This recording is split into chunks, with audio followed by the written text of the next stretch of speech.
Thanks so much, Mary Jean. Thank you, all of you who have taken time out of your busy lives to join us tonight. This is an especially beautiful topic. I'm really glad you were able to kind of drop everything and join us for the hour. Poetry arouses us via devotion. I think that's such a beautiful lead into the sort of tone that we'll set for the evening. So I will introduce my guests in a couple of moments, and Mary Jean will coax them out of the waiting room. But first, I want to do a land acknowledgement. And for those of you who are Canadian or part of the Canadian scene, you'll understand why that's really important. And for those of you from other places, it might seem unusual, but it's part of what we're trying to do as a country to decolonize ourselves and understand our deep, deep connection to the land that we're on by acknowledging First Peoples. So where I am in the southwest corner of the Great Lakes region on the globe, this is a place we call the Haldeman Tract, which was given to the Six Nations of the Grand River peoples. And that was traditionally part of the neutral Anishinaabe and Haudenosaunee peoples. And if you like, I would just invite you wherever you are, if you know what traditional territory you're on, you can just write that into the chat and just put that in the chat box as we go. And it's a way of being grounded, being grateful, and coming together in acknowledgement and awareness of where we are. And I think globally, this has been a hard time these last few weeks. And any way we can come together in some kind of unity and gratitude by acknowledging sustenance on the land, I think that would help us all. So thank you. They'll just type them in as we go. So I host these monthly events. Spiritual life writing is my passion. I believe deeply that we need to be able to create safe, free spaces for people to write into, to lean into, to speak openly and freely about the kinds of experiences they've had, and to find a language for those experiences. And that the more we can do that and do that for one another, the greater permission it gives, the more it normalizes the ability to have these, even to have these experiences and to acknowledge them and to carry them freely into the world. So this is work that I think is really peace and justice work. It's also creative work, and it's community work. So I'm so honored to have these time. Awakening Spirituality makes it possible to have these conversations. And June, I decided, was a perfect time to bring in poets, because if we're speaking of language and trying to find a language when we're telling our stories or we're collecting stories from other people, poets have that, they're working in the laboratory of language. Language is their first speech. And I feel we have so much we can learn. And the two people who are my guests tonight are people I've worked with a couple of years ago for Body and Soul. And Mary Jean, are you able to spotlight Betsy and Meharoona? Or put them? Absolutely, just give me 1 second here. Excellent. So I'll just reiterate. So Meharoona Ghani and Betsy Warland are joining us from Vancouver. So they are, yes, they are. There's Meharoona. And I'm going to read, Meharoona, I'm going to read your bio, and then we'll bring Betsy on as well. So just to set a little bit of context here, but while Betsy's settling in, I just want those of you who are listening or who are tuning in to remember that this is a session where you're going to hear words like soul work and mystery and power, and the notion that we are given narratives. We are given narratives, and it's our responsibility to carry them out into the world. So if that's language that resonates with you, if you feel like that's home territory, then you've come to the right place. So top up your mug of tea and settle in for a beautiful conversation. So Meharoona Ghani is an activist, poet, educator, and consultant. Her poetry is featured in several anthologies, including The Muslimah Who Fell to Earth and Body and Soul, Stories for Skeptics and Seekers.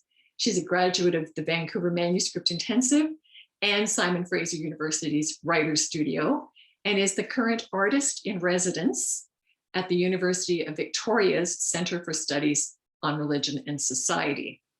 And tonight she'll talk to us about her book, in progress, Letters to Rumi, which is her own powerful autobiographical story that explores identity and belonging. Hello, Meharoona. You can unmute if you like. Hello. Hello. I'm going to introduce Betsy and then we can dive in. And Betsy is actually, I know Meharoona through Betsy. So Betsy is a key figure for any of us who are exploring this kind of work. She is ground zero for the holding the space for making this kind of really important work possible. Betsy, I'm going to read Betsy's short bio. Her long bio would take us right till 8 o'clock. So we'll do Betsy has authored 14 books of creative nonfiction, essays, and poetry.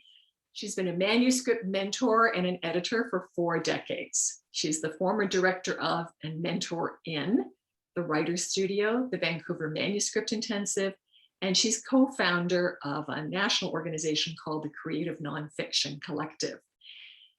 There's the creation of an annual book award, a new book award called the VMI Betsy Warland Between Genres Award that will be launched this year. That is beautiful. Congratulations. Okay, Betsy, unmute.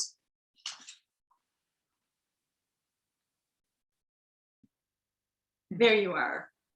I just think how different life would be if we consciously had to do this. I know. Okay, beautiful. So beautiful of the two of you to join us. This is really, really quite remarkable. And as I explained before, we would have just time for about 30 minutes for the three of us to talk, and then we'll open it up to questions. So this is the period of time that's recorded. And of course, part of that, I want you to be able to do a reading, each of you, from your work, and just to talk about your own passion and orientation to this kind of work. So maybe just to start us out, just give us a little backstory. Why spiritual life writing and poetry? How do they come together for you? Why do you care about them? Which of you would like to lean into that? Betsy. Okay, I'll go. Okay, you start. It's actually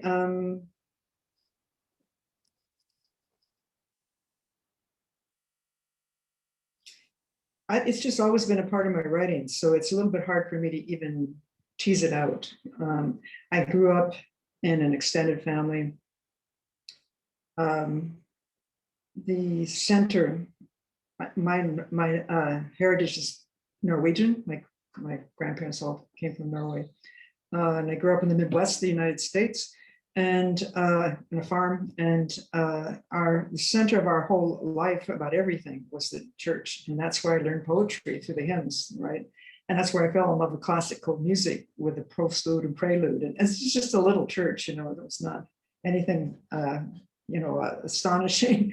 But, and I also grew up with a lot of silence and repressed expression and undercurrents. So the combination of those two, falling in love with what language could do, and also being very keenly aware of what happens when narrative is suppressed and erased. I guess I've never quite put it together that way before, but I think that's probably came together. And that's I've been working consciously pretty much from the beginning with seeing it as a spiritual practice, although it's not always about spirituality at all, but it's always shaping me, and maybe you'll get a sense of that when I read. Yeah. How can I just ask you, how is it you know that it's always been a spiritual practice for you? That seems really interesting too. Well, I remember I first came to Canada in my early 20s, and I was in Toronto, and I had been writing poetry in high school and college, and then I continued writing when I was in Canada. And now I lost the thread of your question. Would you say that again? Yeah, how did you know? It just strikes me as really interesting that you knew that it was always a spiritual practice for you. I got it now. Yeah. At that time, this goes way back. I'm old, okay? So I'm very vibrant, working full time. You're in good company. You're good. And so we're talking about the 70s in Toronto. All the writing workshops were taught by men then. And and they were doing a great job, but as women and as women who were feminists, we were constantly being told that our subject matter wasn't literary. Right. And so after a couple of years, got this idea of creating a women's peer workshop, writing workshop. And that just took off. And so it was very clear once we actually had that space to really be faithful to the narratives we were given to write, that it was a different criteria for value and excellence than what typically happens within the literary community, which is still largely defined by male sensibility and experience in the world, and largely by white privileged men. So it's not, I'm not even necessarily wanting to offer a critique. I'm just saying that it did create a certain kind of environment. And once there was an environment of women writing and opening up to these ways of knowing and ways of getting down the page and the topics, it became very clear that the criteria for excellence or meaningful writing was quite different. Mm-hmm. And I think Very interesting. And you, with your sensibilities, sort of define that as a sacred space, or you could see spiritual practice. Because basically what I felt all along is it wasn't something, and I think Meharoona would say the same. I felt the narratives have come to me, they've been given to me. I have never really gone and tried to, got this great idea, I'm going to write this novel. You know, it's just, they have always come to me. I don't know what they're completely about, but it's literally like this, you know. They hunt me down, frankly, and when I don't pay attention to that, it dies on the page. So it's like it's in a sense you would say, in 16th, 17th, 18th centuries, like the muse, but I just think it's a form of spiritual guidance, and that there are stories that are missing and absent and poorly told, and that that's my job, is to recognize them and to turn myself over. So I never really know where it's going to go, right? Which is like life, and which is particularly like, I think, a spiritual practice. We never really know where we're going to be taken, and the challenges we're going to be given, and the support we'll find. So it's very similar to me. What it is the same. It's the same. Hence the word surrender is really important for you. Absolutely, absolutely. Okay, beautiful. Okay, Meharoona, you are nodding through this, and you have a deep connection, continuity. I'd love to hear your. Yeah. Well, it's interesting. It's really great hearing Betsy's journey and reflection.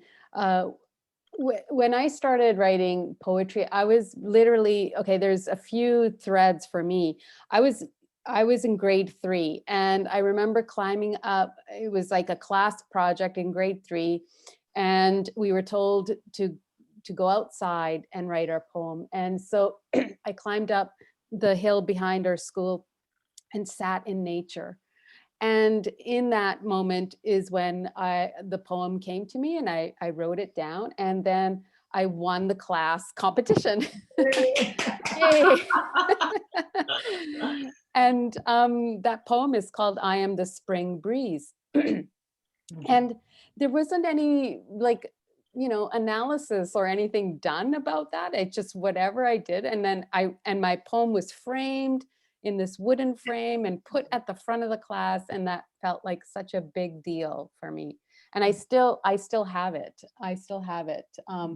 Anyways, and so when I think back to my youth, I was very shy and very quiet. And I was often made fun of because I was shy and quiet, and being told that I must be dumb because I'm shy and quiet. And so my way of coping was writing. And that would be my early youth. And then as I got into my teen years, I would have my little diary. And my diary was discovered by my mom one day. and she came to me and she said, if there's anything you want to talk about, just come to me. And I'm like, you read my diary, didn't you? And she wouldn't say yes, but I knew she had. So I took that diary, and back in those days, there was these burners in the backyard. So I was born and raised in Golden, British Columbia, in the interior of British Columbia. And so threw that diary in the burner and it got burnt. And so I started to write poetry even more because it was my way of hiding. Oh, And that's- it's interesting when I say that, because it was my way of hiding, but it's also my way of truth, to share whatever I thought. And meaning I knew the truth, but nobody else did. Because if anybody discovered the diary again, they wouldn't know if it's real or not, you know. So that's kind of in my youth place. And as I got older, you know, I never thought about it as a spiritual practice until much later. And the other side note for when I say as I got older, in my 20s, I was looking to fall in love. And so I took in all these traditions in my own South Asian heritage. So these traditions of ghazal format and qawwali. Qawwali, is the famous person is Nusrat Fateh Ali Khan. He would read or recite in music. So using music to say a poetic verse. And then the tradition of qawwali is there's usually another team that responds back. So it's a call and response. And it's one topping the other with, you know, some really great wisdom words through this qawwali format. And if one looks back at where the qawwali format comes from, it is a Sufi type of spiritual practice to some degree, in a very loose descriptive way. So my whole goal, like at that time in my 20s, was I was writing a poem and I'd get invited to recite wherever. I was usually on campus at university. And I'm just waiting for somebody to respond back to say he's fallen in love with me and here's a poem. And that never really happened, but that's okay. And it wouldn't be until when I got into my age of 40s and significant changes happened in my life. And at that time, that is focused on grief and loss. And when that happened, I discovered, I went on Facebook, discovered a Rumi Facebook page. And so I, not knowing much about electronic social media stuff, I hit like, and every day I would get a quote from this page, a news feed. And I was like, oh my goodness, somebody's writing to me, and thinking it's all real. You know, and it on there, it said administrative Rumi from Konya. And I thought, what if he's alive? And I felt like somebody got me. And it reminded me that those quotes reminded me of my 20s when I had my first heartbreak and nobody wrote me a poem back, and I had my heartbreak and I went running to a local bookstore here looking for self-help books, counselors that would be like me, South Asian, Canadian born, who's a diasporic identity of people here and heritages from elsewhere. And what did I find? I found Coleman Barks' book, Essential Guide to Rumi. And when I opened it up, I thought, oh my goodness, somebody's talking about love and grief and loss and gets me. So there was these moments of grief and loss and somebody getting me kept coming back. And that's when in my 40s, when I got those news feeds, I started to respond back to those quotes. And as I responded back to those quotes, I gathered a following of people on my own Facebook page who felt that it resonated. And I was like, oh my goodness, this is my book, Letters to Rumi. And I started to write. again, without anything in mind of where this would take me, and how it would unfold into this prose of lyrical prose and poetry. And it just kind of happened. And the shy, quiet person wasn't really there anymore. She's there still in some other way, but in some other ways she's not. And it had, the writing put me forward, like positioned me in such a way that the shy, quiet person couldn't really be shy, quiet anymore to some degree if I want to stand behind my writing.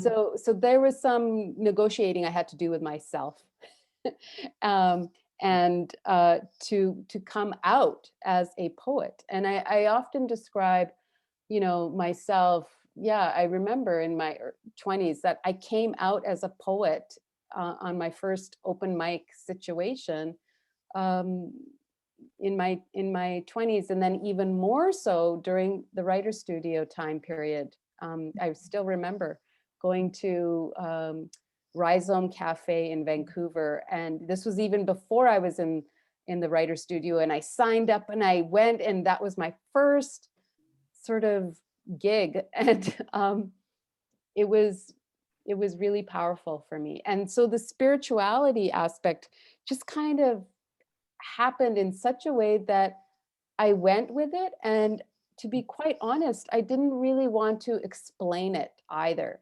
Yeah. If that makes sense. I wanted it to be, I don't know the words for it, like sometimes there isn't the word, it was like a certain kind of energy. Yeah, maybe it's mystery, but it's something that I wanted to let it lead me and not question it and not put definitions. Yeah. But then in the writer world, kind of have to put a definition if I want to get published. But I want to keep it in this sort of space of wonder. Yeah. Yeah, I like that word, space of wonder. That's beautiful. It's incredible too. It's so interesting what you're saying about having to negotiate with the shy side of yourself, because in the writing that you did for me for the anthology, the chapter that it is called "My Uterus is a Tree." Nobody else. Okay, that's out there, right? Nobody else had that as a title. So intimate about your relationship with your body and grief and sexuality. I mean, it was incredible. So obvious. What I would say from the outside, the writing, it freed up something really incredible that became this powerful channel between you and your life experience, and being able to frame it in a way that it speaks to people at a very intimate level. Yeah. And again, like, it didn't happen overnight. I had to really think about it. And I think part of it was, and my mom just said to me something recently, which I think would resonate quite well. I think with the journey. She said, you have chosen to write this book, Letters to Rumi. You can back out at any time. You can drop it at any time, like basically saying nobody's forcing you. If you've chosen this, with that comes consequences. And with that means you gotta toughen up. This is what you wanna do. Toughen up and do it. And so I needed to hear that. And it's not about having permission. It's about there's a thing of negotiating also one's ego through this, and opening up to a place of being fearless and dropping the ego and saying, okay, if I've chosen to be open, I've got to go all the way as much as I can. And on a side note, with My Uterus is a Tree, it also talks about, and this is where Letters to Rumi speaks a little bit about, in terms of my body, me having multiple sclerosis. And so I'm going to say this, and some people, might find it negative, but for me, it's not. It's my light. Having MS, an incurable disease, is like my drive. And so I'm like, any one of us can die at any time. Any one of us can go through any situation at any time. So what am I doing with my situation? I am going to write an effing book. That's what I'm going to do. And I'm not going to be afraid to do it. And that means I'm going to take the risk because I'm already living a risky situation. And for me, that is the light. That is my lifeline. And that is where I feel my strong purpose. And this, I feel I'm being guided somehow. Yeah. Yeah. That's incredible. Betsy, do you want to say anything to that? Do you want to speak to that? Sorry, I swore. Okay, we're all adults. We're good. I completely recognize that in Meharoona, and I also recognize how that lives inside myself as well, and writers I've worked with, a lot of writers I've worked with. So it may sound esoteric or a bit, I don't know, whatever you want to call it, but it's actually very visceral, and it's a very grounded place to be. Yeah. It's really tangible, and it's really tangible when you're drifting away from it too. Like, yeah, so. That's really interesting. So I want to, because time flies as it does, I want to create space for you each to do your reading. You each brought a short piece to share, and which of you would like to speak first? Just frame it, and after we do the readings, we'll open up for a conversation, because I think people have important things they want to talk with you. Do you have a preference? Do you want to go first, or do you have a preference second?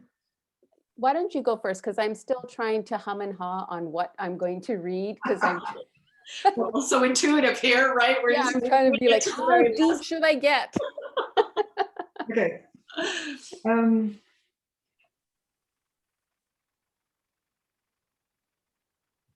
going to read briefly from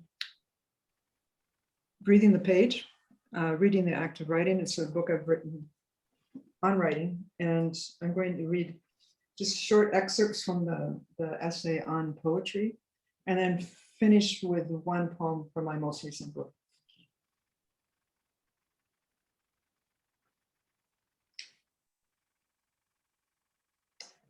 The structure of a poem is before, after, inside, and outside of words. We call it rhythm, rhyme, pattern, meter, cadence, tone. We call it the poem's musicality, form, impulse. Poem is wave. At poem's baseline is our unknowing. At its crest, the gathering of our knowing. The force between baseline and crest is the poem's momentum taking form. Because a poem's very form acknowledges both what can be known and said and what can never be said nor known, poetry may be as close as we come through language to the sacred. Lyric form is the lineage of poetry, as is it of sacred and mystical texts. In poems inscribed spaces mean different things to different people, but these meanings do not need to be specified. We share them. The uninscribed space of the page is a powerful form of communication, as is silence. Often, both are mistaken for emptiness, excess, or something extrinsic. Silence and space potentially hold all language and meaning.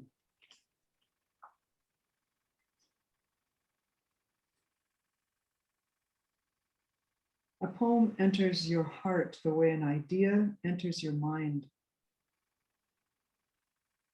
Although poetry has narrative elements, its instincts and lineage are distinct from prose narratives' instincts and lineage. Prose takes us on a journey. Poetry may be the journey.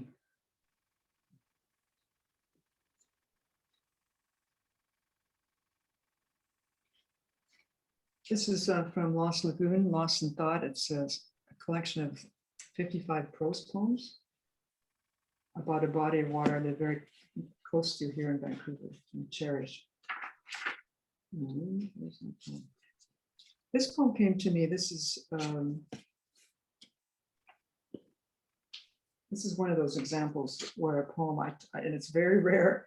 It's like it falls out of the sky into your lap, and it's all intact. Like, and you just think, I'm not even sure I understand this poem. And boy, I tell you, this poem, I wrote it, I don't know, at least 15 years ago, 16, 17 years ago.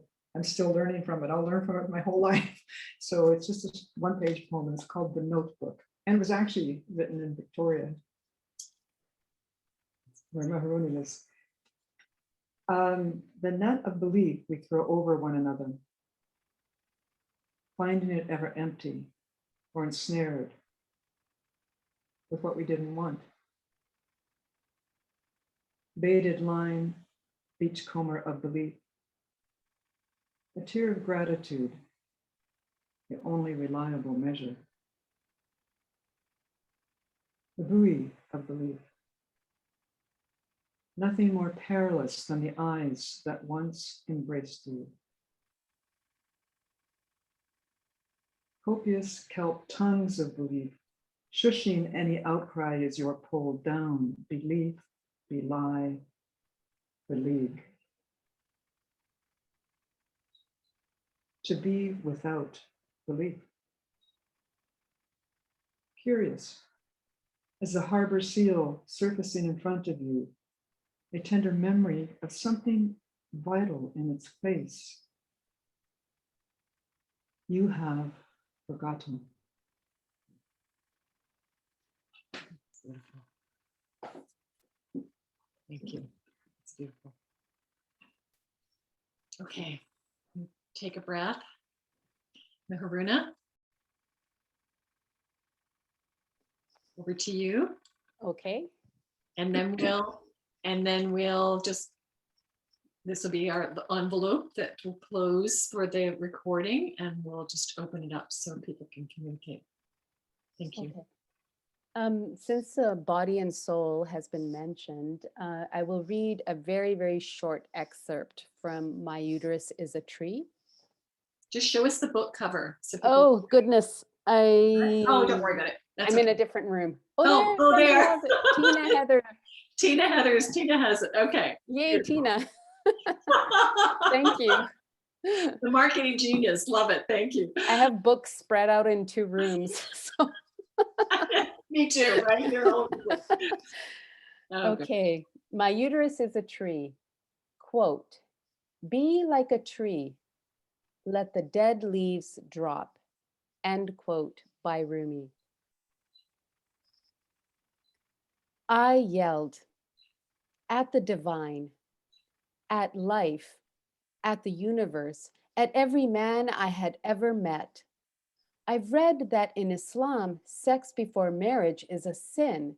And when I did my master's thesis on forced arranged marriages of Muslim women, I read a few testimonials of Muslim women who only dated and were judged to be unmarriageable or promiscuous. And in some situations, violence erupted. But a man, oh, if he dated, it was okay. And if he had sex before marriage, even though it's a sin for him too, you know who's judged? The woman.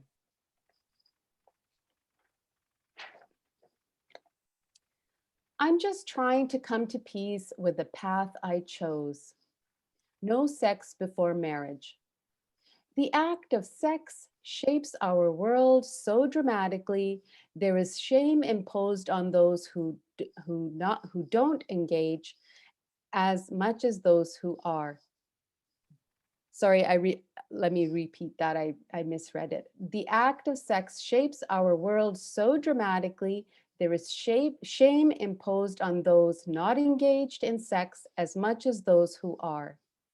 Now, with my body being cut open and my uterus removed, I questioned my beliefs. Something had been lost. I mourned my sacredness. I'm pissed. Mom stood fast, a tree in my storm, mother and daughter caught in a gale. If I was you, she said, I'd be angry too. Rumi, I am a tree. Beautiful. Thank you.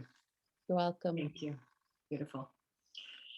Okay, Mary Jean, I'm going to ask you to turn off the recording. For those of you who want to be able to see this, we'll have this posted on the Awakening Spirituality website.